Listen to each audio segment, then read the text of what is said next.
নমস্কার বন্ধুরা, আমার চ্যানেলে আপনাদের স্বাগত জানাই। আজকে আমি আপনাদের বানিয়ে দেখাবো সোয়া চাউমিন। তার জন্য আমি প্রথমে গ্যাসের মধ্যে কড়া বসিয়ে জলটাকে গরম করে নিয়েছিলাম। এবার জলটা গরম হয়ে গেছে, আমি চাউমিনটাকে সেদ্ধ করে নেব। এবার জলটা গরম করে আমি গ্যাসটাকে বন্ধ করে দিয়েছি। দিয়ে এবার চাউমিনটা দিলাম, দিয়ে 1 চামচ মতন তেল দিলাম, দিয়ে চাপা দিয়ে রেখে দেবো।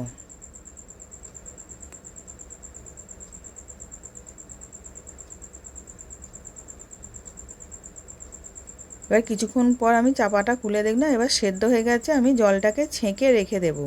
এবার আবার আমি কড়াতে গরম জল বসিয়েছিলাম, জলটা গরম হয়ে গেছে আর আমি গ্যাসটাকে বন্ধও করে দিয়েছি। দিয়ে সয়াবিনটাকে দিয়ে দিলাম, দিয়ে ওর মধ্যে একটুখানি নুন দিয়েছিলাম, দিয়ে চাপা দিয়ে রেখে দিয়েছিলাম। সয়াবিনটাও সেদ্ধ হয়ে গেছে। এবার আমি ঠান্ডা করার জন্য রেখে দিয়েছি। এবার বাঁধাকপি দেবো বলে বাঁধাকপিটাকে কেটে নিচ্ছি।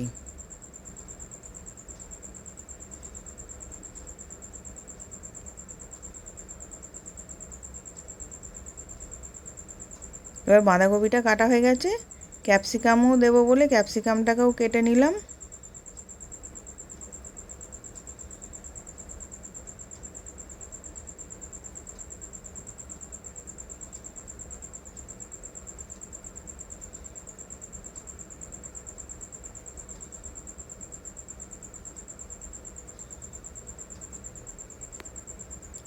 ক্যাপসিকামটা কাটা হয়ে গেছে, এবার আমি পেঁয়াজটাকে কেটে নিচ্ছি।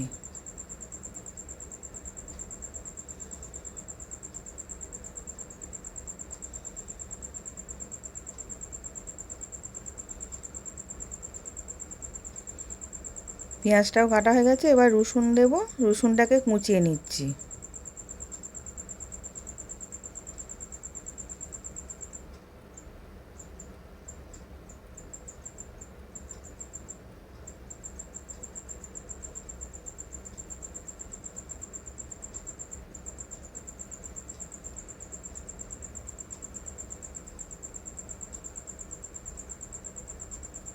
এবার লঙ্কা দেবো বলে লঙ্কাটাকেও কুচিয়ে নিলাম।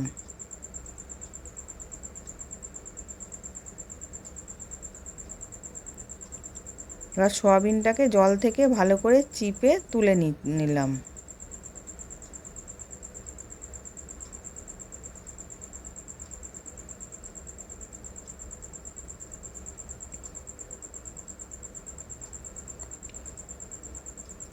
এবার কড়াতে তেল গরম করতে দিয়েছিলাম, তেলটা গরম হয়ে গেছে। রসুন, কাঁচা লঙ্কা আর পেঁয়াজ কুচিয়ে রেখেছিলাম, সেইগুলোকে দিয়ে দিলাম, দিয়ে হালকা করে ভেজে নেব।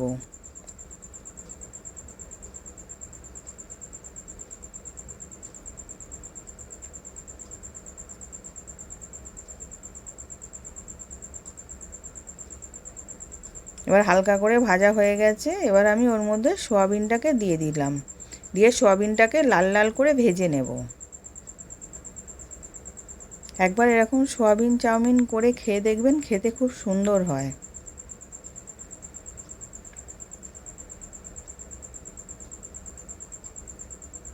এবার সয়াবিনটা লাল লাল করে ভাজা হয়ে গেছে, এবার ওর মধ্যে আমি ক্যাপসিকাম কুচি দিলাম আর বাঁধাকপি কুচি রেখেছিলাম, ওটাকেও দিলাম, দিয়ে ওইগুলোও হালকা করে ভেজে নেব।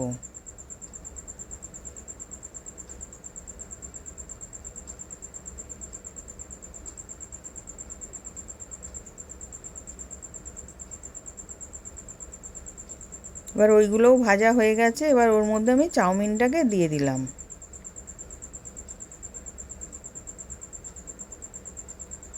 1 চামচ ভিনিগার দিলাম, 1 চামচ সোয়া সস দিলাম,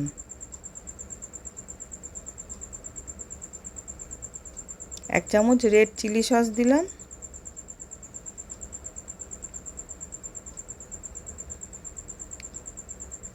এবার টমেটো সস দিলাম 2 চামচ, দিয়ে এবার ভালো করে সব মিশিয়ে নেব। স্বাদ অনুযায়ী নুন দিলাম, গোলমরিচ গুঁড়ো দিলাম আর গরম মশলা গুঁড়ো দিলাম, দিয়ে এবার ভালো করে মিশিয়ে নিচ্ছি।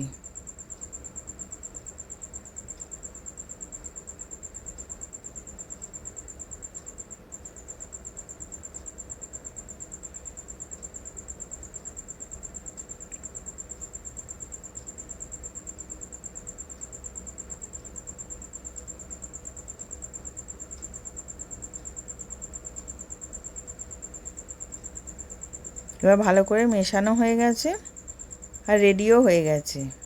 এবার আমি নামিয়ে নিয়েছি। নতুন নতুন রেসিপি দেখতে লাইক দিয়ে ফলো করে রাখো। আশা করছি ভিডিওটা ভালো লেগেছে। আমি হাজির হব আর এক নতুন রেসিপির সাথে।